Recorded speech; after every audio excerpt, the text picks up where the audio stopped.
എല്ലാവർക്കും നമസ്കാരം. എന്റർടൈൻമെന്റ് കീഴിലേക്ക് എല്ലാവർക്കും സ്വാഗതം. എന്റർടൈൻമെന്റ് കിഴി റിയാക്ഷനാണ്. ശരിക്കും ഒട്ടും പ്രതീക്ഷിക്കാത്തൊരു സാധനം. ഒന്നല്ല രണ്ടെണ്ണം. ഒന്നാണെങ്കിലും സഹിക്കായിരുന്നു. അതെ, രണ്ടെണ്ണം കൂടി ഒരുമിച്ചാ വന്നത്. അതും വേറെ ലെവല് സാധനം.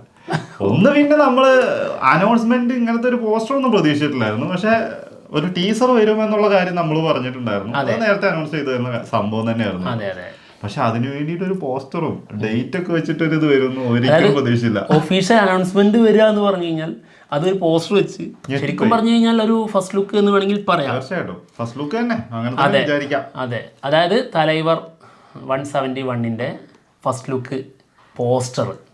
അങ്ങനെ അല്ലെങ്കിലും അതായത് ടീസറിന്റെ ഒരു പ്രൊമോ ടീസറിന്റെ അനൗൺസ്മെന്റ് പോസ്റ്ററാണ്. ആ സാധനം കണ്ടിട്ട് ഞെട്ടി. പ്രതീക്ഷിക്കാത്തൊരു സാധനമാണല്ലോ, അപ്രതീക്ഷിതമായിട്ട് വന്നതായതുകൊണ്ട് ഞെട്ടൽ കൂടുതലായിരുന്നു. പിന്നെ സൂര്യ 44, അതായത് സൂര്യയെ വെച്ച് കാർത്തിക് സുബ്രാജ് സിനിമ ചെയ്യാൻ പോകുന്നു. ഇത് എവിടെയെങ്കിലും നമ്മൾ പറഞ്ഞു കേട്ടായിരുന്നോ? എവിടെയും കേട്ടില്ല. അതിന്റെ ഇടയിൽ കൂടി പറഞ്ഞുകൊണ്ടിരുന്നത് വിജയ് കാർത്തിക് സുബ്രാജ് മൂവി ദളപതി 69 അവരായിരിക്കും എന്നൊക്കെ പറഞ്ഞു കേട്ടിട്ടുണ്ടായിരുന്നു. പക്ഷെ അതിലൊന്നും പെടാതെ നേരെ ഇപ്പുറത്തോട്ടങ്ങ് എത്തി. സൂര്യയും കാർത്തിക് സുബ്രാജും എന്താണെങ്കിലും അതൊരു ഞെട്ടൽ തന്നെയായിരുന്നു. അത് ഞെട്ടലായിരുന്നു. അതായത് ഒട്ടും എവിടെയും പറയാത്ത ഒരു കോംബോ. അതും അനൗൺസ്മെന്റ് പോസ്റ്റർ. എനിക്ക് തോന്നുന്നു അതായത് ആ സമയത്ത് അതെ ഞാനേ ഒരു സാധനം ഉണ്ട് അതുകൊണ്ടിട്ട് വരട്ടെ, നീ വാ എന്ന് പറഞ്ഞു. അത്ര ഫ്രീ ആയിട്ട് നിൽക്കുകയാണ് സൂര്യ. കണ്ടു, തീരുമാനിച്ചു, ഉറപ്പിച്ചു, അപ്പോഴേ ഇറക്കി അങ്ങ് അനൗൺസ് ചെയ്തു. സാധാരണ നമുക്കറിയാം ഇവരുടെ സിനിമകളിലൊക്കെ കുറച്ച് മുന്നെങ്കിലും ഇങ്ങനെ ലീക്കാവും. അതായത് അവര് തമ്മിൽ ഒരുമിക്കുന്ന സിനിമ വരാൻ പോകുന്നു എന്ന് പറഞ്ഞിട്ട്. അതാണല്ലോ നമ്മളിപ്പം വിജയിന്റെ കൂടെ കാർത്തിക് സുബ്രാജ് ഒരുമിച്ച് സിനിമ വരുന്നൊക്കെ പറയും. എന്തിന് ഇവരുടെ ഓഫീസ് അല്ലെങ്കിൽ വീട്ടില്, അതായത് ചുറ്റുവട്ടത്ത് കറങ്ങി നടക്കുന്നുണ്ടെങ്കിൽ പോലും അത് ചാത്തന്മാർ അറിയാറുണ്ട്. ഇത് അങ്ങനത്തെ ഒരു സംഭവം അറിഞ്ഞിട്ടില്ല. ആകെ നമ്മുടെ മുന്നിലുള്ളത് സൂര്യ 43യും പിന്നെ കർണ. വാടിവാസലാണെങ്കിൽ ഒഴിവാക്കിയെന്നും കേൾക്കുന്നു.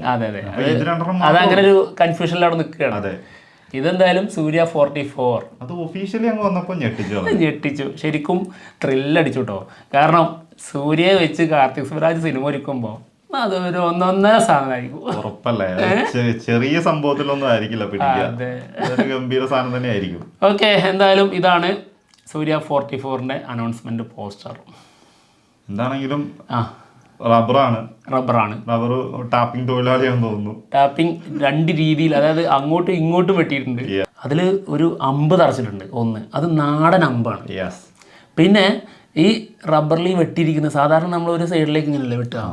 ഇത് രണ്ട് സൈഡിൽ നിന്നും വെട്ടിയിട്ട് സെൻറ്ററിലേക്ക് ഒരു ആരോ പോലെ വരുന്നുണ്ട്. അതായത് ഇതിൻ്റെ ഒരു ചിഹ്നം, അതായത് എംബ്ലം ഈ ഒരു രീതിയിലായിരിക്കും എന്നൊരു സൂചന നിന്ന് കിട്ടുന്നുണ്ട്. ഇത് പക്ക എന്താണെന്നറിയോ, ഈ അമ്പ് കാണുമ്പോ ഇത് ലവ് ഇല്ലേ, ലവിനുള്ള അമ്പ് പോകുന്നില്ല. അതെ അതെ അതെ, അത് അതിലുണ്ട്. പ്രണയം എന്നുള്ള സാധനത്തിന് നല്ല മെയിൻ ആയിട്ടുണ്ടാവും. അതെ, അതായത് ലവ് ആയിട്ട് ആ ആകൃതിയെ, അതായത് ആ ഒരു എംബ്ലത്തെ കരുതാം. എന്നിട്ട് അതിലേക്ക് അമ്പ് തറക്കുന്നതായിട്ട് കാണാം. പിന്നെ ഇതൊരു വാറ് നടക്കുന്ന ഒരു സംഭവത്തിൽ നിന്ന് വ്യക്തമാണ്. അതായത് ഇതിന് താഴെ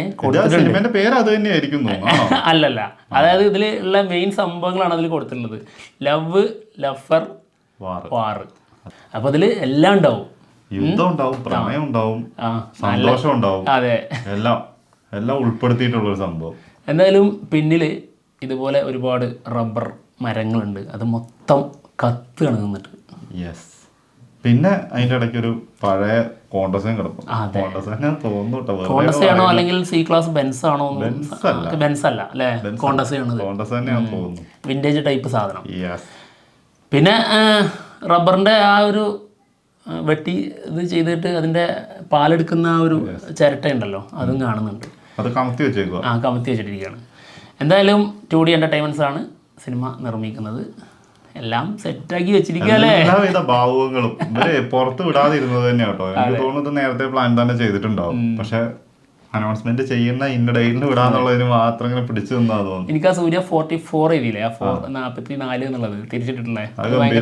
അതെ, അതിലുണ്ടൊരു അമ്പ്. എന്താണെങ്കിലും ഇത് തകർത്തിട്ടുണ്ട് കേട്ടോ സൂര്യന്റെ. എന്തായാലും ഗംഭീര അനൗൺസ്മെന്റ് ആയിപ്പോയി. കാർത്തിക് സുബ്രാജ് പടം മതിയല്ലോ, പേര് തന്നെ ധാരാളം. അതെ. ഇനി അടുത്തത് ലോകേഷ് കനകരാജ് ഒരുക്കുന്ന ഒരു സംഭവമാണ് തലൈവർ 171. ഇവരുടെയൊക്കെ പ്രത്യേകത എന്താന്ന് വെച്ചിട്ടുണ്ടെങ്കില് ഇതിനകത്ത് ഇവര് അഭിനയിക്കുന്നു എന്നുള്ളത് മാത്രമേ ഉള്ളൂ. എപ്പോഴും ഈ ഡയറക്ടേഴ്സിന്റെ പേരിലുള്ള സിനിമ അതായത് ഇവരെ വെയിറ്റ് ചെയ്തിരിക്കുകയാണ്. അല്ലാണ്ട് ഇപ്പൊ രജനീകാന്ത് മൂവി ഇഷ്ടം പോലെ വരാണ്ട്, സൂര്യ മൂവി വരാണ്ട്, അപ്പൊ അതല്ല വെയിറ്റ് ചെയ്യുന്നത്.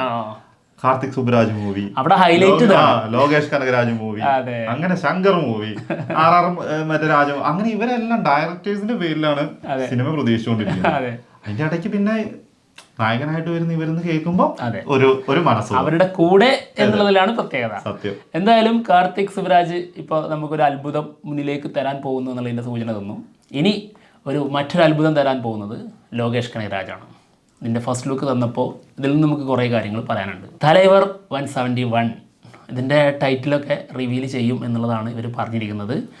അതായത് ഏപ്രിൽ 22-ന്, അതായത് ടൈറ്റിൽ റിലീവ് ചെയ്യുന്ന ടീസറാണ് വരുന്നത്. അതായത് നമ്മുടെ ലിയോന്റെ ലിയോ എന്നുള്ള ടൈറ്റിൽ റിവീൽ ചെയ്തിട്ടുള്ള ഒരു വീഡിയോ ഉണ്ടായിരുന്നു, അതുപോലൊരു വീഡിയോ. അപ്പോൾ സ്പെഷ്യൽ പ്രൊമോ വീഡിയോ ആയിരിക്കും. പ്രത്യേകിച്ച് ഷൂട്ട് ചെയ്യുന്ന സാധനമായിരിക്കും അല്ലേ? ആയിരിക്കും. അത് സെപ്പറേറ്റ് തന്നെ ചെയ്യുന്നതായിരിക്കും. ഈ ഒരു ഇതിനു വേണ്ടി ടൈറ്റിലിങ്ങിന് വേണ്ടിയിട്ട് മാത്രം ചെയ്യുന്നത്. അതെ. എന്തായാലും ഫുൾ ബ്ലാക്ക് ആൻഡ് വൈറ്റ് ആയിട്ടാണ് ഇതിലെ ക്യാരക്ടറിനും ബാക്ക്ഗ്രൗണ്ടും നമുക്ക് മുന്നിലേക്ക് തന്നിട്ടുള്ളത്. എന്നാൽ ടൈറ്റിൽ ഗോൾഡൻ കളറിലാണ്. പിന്നെ 171 എന്ന് എഴുതിയിരിക്കുന്നത് ബ്ലഡിലുമാണ്. പിന്നെ ആളുടെ കണ്ണിൽ ഒരു സ്വർണ്ണ കളർ ഫ്രെയിമിൽ ഒരു ഗ്ലാസ്, മൊത്തത്തിൽ ഗോൾഡ് തന്നെയാണ് തോന്നുന്നു. പിന്നെ അതെ, പിന്നെ ആളുടെ കയ്യിൽ വാച്ച് കൊണ്ടാണ് വിലങ്ങ്, അതായത് നമ്മുടെ കയ്യാമുണ്ടല്ലോ, 4 വാച്ചുകൾ കൂട്ടി കെട്ടിയിട്ടാണ്. അത് 4 വാച്ചും ഗോൾഡൻ ആണ്. 4 വാച്ചിലും മിക്കവാറും ഒരു ഗോൾഡ് സ്മഗ്ലറോ അങ്ങനെ എന്തെങ്കിലും ആളൊരു ഗ്യാങ്സ്റ്റർ ആണെന്നുള്ളതാണ് പറഞ്ഞു കേട്ടിട്ടുണ്ടായിരുന്നത്. പിന്നെ ആളുടെ പേരെന്തായിരുന്നു? എന്ത് ബായ് ആയിരുന്നു? ഭാഷാബായ്. അമ്പോ, ഈ ലുക്കും ആ പേരും പക്ഷെ ആ പേര് തന്നെയാണെന്ന് ഉറപ്പില്ല കേട്ടോ, പറഞ്ഞു കേൾക്കുന്നതാണ് ആയിരിക്കും എന്നുള്ളത്. പിന്നെ ആളുടെ ഷർട്ട് ഉണ്ടല്ലോ, ഡെനിം ഷർട്ടാണ്, നല്ല വൈബ് കിട്ടുന്നുണ്ട് കേട്ടോ. ഒരു ഇത് കിട്ടും, ഒരു അടിപ്പടം വരാൻ പോകുന്ന ഒരു സാധനം പോലെ. പിന്നെ സമയത്തിന് വളരെ പ്രാധാന്യം ഉണ്ടെന്നുള്ളത് ഈ ഒരു പോസ്റ്ററിൽ നിന്ന് വ്യക്തമാണ്. ആളുടെ പിന്നിൽ ആ വാച്ചിൻ്റെ ആ ഒരു ഫ്രെയിം ഉണ്ടല്ലോ, അത് വലുതാക്കി കൊടുത്തിട്ടുണ്ട്. എന്താ സംഭവം? റോളക്സ്. അത് ഇത് തന്നെയായിരിക്കും. അതായത് ഈ സ്മഗ്ലേഴ്സിനൊക്കെ എപ്പോഴും അങ്ങനെയാണ്, ഒരു കറക്റ്റ് ടൈമിങ് കാര്യങ്ങളൊക്കെയാണ്. അതോ ഇനി ടൈം വെച്ചിട്ടുള്ള എന്തെങ്കിലും പരിപാടിയാണോ? ഇനി അതും പറയാൻ പറ്റില്ല. ഇനി ടൈമും കൊണ്ടുള്ള കളികളാണോ എന്നറിയില്ല. സമയം വെച്ചിട്ട്, സമയമാണല്ലോ ഇപ്പൊ എല്ലായിടത്തും പ്രാധാന്യം. എന്തായാലും ഈ ഒരു സാധനം സൂപ്പറായി. 2 കൈയിലേക്കും വാച്ചുകൾക്ക് കൂട്ടി കെട്ടിയിട്ടേ സംഭവം പൊളിച്ച് ചെയ്തിട്ടുള്ളത്, അത് സൂപ്പറായിട്ടുണ്ട്. എന്താണെങ്കിലും 2 എണ്ണം വന്നത് ഇടിവിട്ട് സാധനങ്ങളാട്ടോ. അമ്പോ കൊടൂരം. എന്തായാലും എങ്ങനെ ലുക്ക്, പ്രായമൊന്നും ഇവർക്കൊന്നും ബാധിക്കുന്നില്ല എന്നുള്ളൊരു സംശയം ഉണ്ട് കേട്ടോ. കാരണം എന്താ വെച്ചിട്ടുണ്ടെങ്കിൽ ഇപ്പം ഇതിനകത്ത് കണ്ടു കഴിഞ്ഞാൽ എത്ര വയസ്സ് പറയും? മാക്സിമം ഒരു 40, അതിന്റെ മുകളിലേക്കൊക്കെ പറയില്ല. 45-ലേക്കൊന്നും എത്തൂലെന്നേ. അത് ഈ ഒരു താടിയൊക്കെ ട്രിം ചെയ്ത് കഴിഞ്ഞാൽ അതിലും കുറയുള്ളൂ. ഇത് ശരിക്കും പറഞ്ഞു കഴിഞ്ഞാലേ ഈ ഹെയർ ഉണ്ടല്ലോ, വിഗ്, അത് വിഗ് വെച്ചു കൊടുത്തതല്ല, അത് എഡിറ്റ് ചെയ്ത് കയറ്റിയതായിരിക്കും. കാരണം ഈ നെറ്റിയിൽ ഈ ഭാഗത്ത് നമുക്ക് മനസ്സിലാവും. സംഭവം എന്തായാലും കൊള്ളാം, സംഭവം പൊളിച്ചിട്ടുണ്ട്. ഈ ലുക്കിലാണെങ്കിൽ സൂപ്പർ ആയിരിക്കും. ഇനി വെയിറ്റ് ചെയ്യേണ്ടത് 22-ാം തീയതിയിലേക്കാണ്. അതെ, ഏപ്രിൽ 22-ന്. അപ്പൊ വെയിറ്റ് ചെയ്യാനുള്ള ഒരു സാധനം പേരെന്താന്ന് അറിയാം, അതെ, ആളുടെ ഏകദേശം ലുക്ക് എന്താന്ന് അറിയാൻ പറ്റുമായിരിക്കും.